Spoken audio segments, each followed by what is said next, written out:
Ayollarda tuxumdon zaxiralarini qanday oshirsa bo'ladi?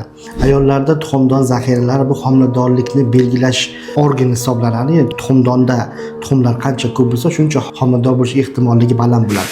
Yosh o'tgan sayin, operatsiyalardan keyin, shamollashlardan keyin yoki gormonal o'zgarishlardan keyin tuxumdon zaxiralari kamaya boshlaydi. Tuxumdon zaxiralarini ko'pchilik oshirmoqchi bo'ladi.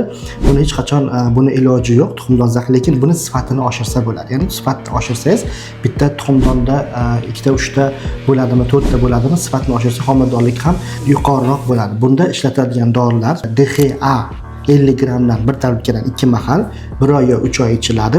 Inazitol 2 tabletkadan 3 mahal 3 oy ichiladi. L-karnitin, L-arginin, vitamin E, omega degan dorilar 1 tabletkadan 2 mahal 3 oy mobaynida ichiladi. Shunda sizda tuxumdon zaxiralari ko'paymasligi mumkin, lekin ularning sifati yaxshilanadi va sizda homilador bo'lishingiz ehtimolligi oshadi.